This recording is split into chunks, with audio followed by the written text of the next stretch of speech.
What's up, guys? Welcome back, YouTube. Everybody, I'm fucking finally done with this game. And to be honest, like, the Bloody Ties DLC gets like a solid 4, maybe, if I'm being generous, a 5 out of 10. Um, Simply, I mean, there are too many reasons to mention, but let me mention a few anyways. It's very short without the side quests. I mean, you get like 5 hours tops of story quest for like I paid I believe 11 point something dollars for it.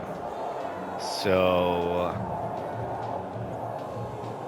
it's like over $2 an hour. I mean, sure, if you count the side quests and you do all everything the game has to offer, then maybe you can get in like another 10 hours of gameplay.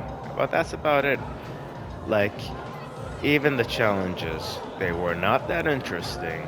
They were not fun. Like initially, when I first played the game, it felt a little bit nicer actually than when I got to the Carnage Hall. I've heard opposite opinion from actually from many different people saying, that the game gets good when you get to the Carnage Hall. I think that's when it got lame. Now that could be because I don't like the design of the place. Looks like a nightclub slash casino. I mean, the background, the music, everybody's laughing, everybody's having fun, you know. And like, this is not a fucking gladiator arena. This is the apocalypse, guys.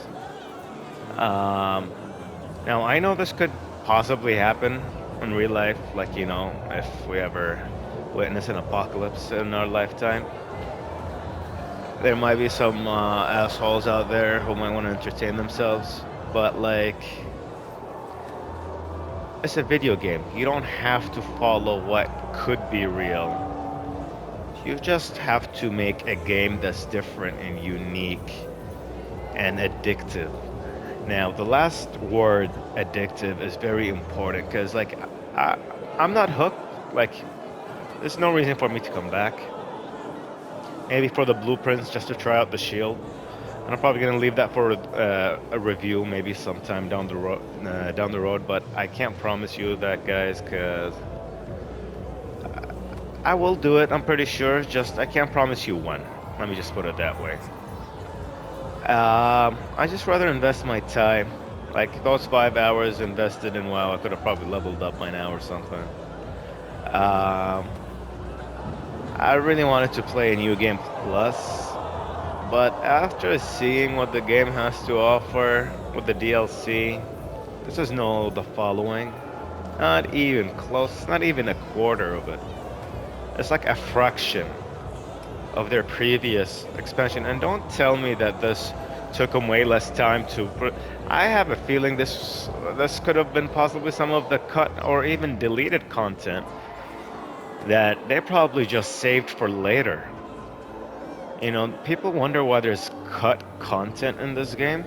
To be honest with you guys, I believe the sole reason for that is because they want to chop it up, and instead of giving you a full game for 60 bucks, they're gonna give you a quarter of the game or a third of it or half of it and then chop up the other half into little tiny little DLCs that they can make a profit of in the long run, and it saves them time. That way they don't really have to think of too many ideas in the future. Honestly, this could not have taken them that much time to produce. Like, I mean, I would have honestly preferred Be the Zombie over this. Like, if they just gave us Be the Zombie, I would have been so much happier than having to do this. Simply put. And then they come up with some bullshit and tell you, oh, Be the Zombie was created by a different company that we no longer work with. Was Be the Zombie some kind of miracle that the company pulled that you guys can't do by yourselves or hire another company to do? Like, that just sounds like a bullshit excuse. They come out here and tell us that they are unable to produce something similar or even identical to Be the Zombie mode. in Dying Light 2, I'm sorry guys, I can't support this kind of bullshit. I mean, this game, I can see it being good for a casual gamer. I mean, I'm not gonna say I'm never gonna touch this game again, but I'm barely gonna touch it again. I mean, look at the place. This is not a scene that I would like to see in a post-apocalyptic zombie game. I mean, remember Resident Evil 2? You would never see shit like this. Never. People just partying, like, you don't even know, like, you are desperate. When you see somebody, you are happy you see them. You know? Like, here is just like zombie land. As you know, it's like, you know, when you go to, like, some kind of amusement park, it's like a big zombie amusement park. And that is not what I was looking forward to. I'm sorry, maybe some people like this, and to each their own. I hope there are some people enjoying their time and having a blast, I really do, but I have to admit that I am not one of them. Initially, I enjoyed the game in the beginning, just because it felt refreshing, not because the content was actually good, just it felt nice to have something different to do in a game that I love so much. Or love, I don't know if I still love it. Sorry guys, falling out of love with this. So the story, I mean, I never got attached to any of the characters in the original Dying Light 2 for me to get attached to any of these characters. I even said it when I watched the trailer. I'm like, what the fuck is Cheerio? Why the fuck would I care if he lives or dies? And it's true. Like, I kind of felt a little bit bad that they had to die, but, you know, it's just a video game. First of all, this didn't happen in real life, so it's all good. And number two, like, their death, you know, whether they die or live, it adds zero value to the overall story. It adds no value at all to the environment, to the universe of this game. Nothing changes around you.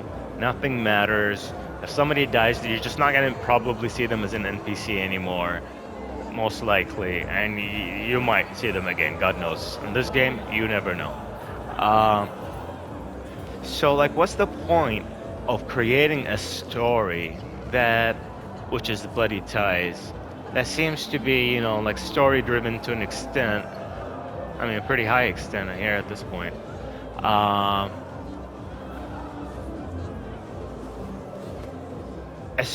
That they create a new story that, like, has no background, you know. It's just these people pop out of nowhere with this zombie amusement park of theirs. You don't really understand anything. The lady who's running the place, you know, tells you about her issues, but, like, I don't even give a crap. Honestly, there's, like, I want to feel like I like the characters and I care about what's happening to them, but I don't. I just want to get in here and smash some, you know, zombie brains and bounce. That's it. That's the only reason I play this game. So it almost feels like they created this DLC as a desperate attempt to save a dying game. And that's what we should be calling Dying Light, dying game. How long do you guys honestly, tell me in the comments, honestly, do you think this DLC is gonna hold, is gonna keep people hooked on Dying Light 2? I mean, I don't know what kind of updates they're gonna do in the future, but from what I've seen previously with their chapter missions and all that bullshit, they're not doing a good job. They're doing a completely terrible job. I mean, I'm gonna have to make a review at one point where I show you, like, all the gears they offer and everything and how the shield works. But, you know, speaking of the shield, I didn't even try it. Why? Because I just got an amazing weapon, apparently. Shield slash weapon. I mean, you can use it as a weapon, right? So, and who am I gonna go try it out on? Another tyrant? Oh, wait. The gorilla. Yeah, the gorilla demolisher. that like honestly was quite easy. He's like a normal demolisher. He is like a normal demolisher, and he like with the same move set plus or minus a few moves. You know, like they took one or two moves. Like I don't think like he charges at you or something. Um, and he jumps like instead of something else, but like they still have like they still share, you know, two three moves. Like that shockwave where they, you know, like I even learned how to dodge that shock, but like I never knew you could do that in the old game because it was scarier. This guy was like up in my face. And he looks smaller a little bit. I'm guessing he had to be smaller to be more like agile, but whatever. Not like that you care about the physics of this game, right? Anyways, so the new zombies, the new creatures, again, a variation of existing creatures that we already fought, and like they add another move or two or replace one of their, you know, two of their moves with the two new moves, make them look a little bit different, and there you go, you got a new creature. That is not my idea of good content. That is them being lazy. That is them chopping up content and selling it to you, you know, selling you fractions of the game at a time. This should have been in the original game. Why did I pay 60 bucks for this game and I pay 60 bucks for Elden Ring or God of War or any of those other amazing games? Honestly, this game should cost less, and this DLC should have cost us like 5 bucks. This is my honest opinion. Feel free to disagree. We can all agree to disagree. I mean, people have different tastes, different opinions. Doesn't mean, you know, we have to be enemies and get into an arena and smash our brains out. Or smash each other's brains out. We might as well smash our own brains out. I mean, what's the point? This dumb arena here. Might as well just kill myself. So I mean, I don't know. And the outfits, wow, WWF all over the place. The masks, I didn't really like any of them. I am not kidding, not a single mask. I thought I was gonna like Skullface mask, but it was okay. The Halloween masks were actually nicer, and the Dying Laugh outfit is the best thing they have ever done since they made this game. Seriously. When it comes to like cosmetics, not, you know, not like stories or whatever, and weapons and all that. What else is there to say? We discussed the story. The loot is alright, but there's nothing to try it out on. You know what I mean? I mean, I can get back in there and try a few more of their challenges, but they're so boring, and like you're fighting the same monsters and the same enemies. But now with a shield, I want to try a shield on something that is like seriously challenging. Here, yeah, you know, I beat most of my trials on my first try, failed a few, and that's about it. Like it wasn't like most of them, even when I failed like once. Most of them, or like one or two where I failed multiple times. But again, they weren't challenging. I was just trying to understand the mechanics of the battle or of the game or whatever it was. That's it. If I would do it again and again and again, 10 times, 20 times, 100 times, I would probably do it blindfolded. So, anyways, guys, I'm gonna end it here. Thanks all for watching. Like, comment, subscribe, and hope for the best in the future. I'll catch you all in the next one. Peace.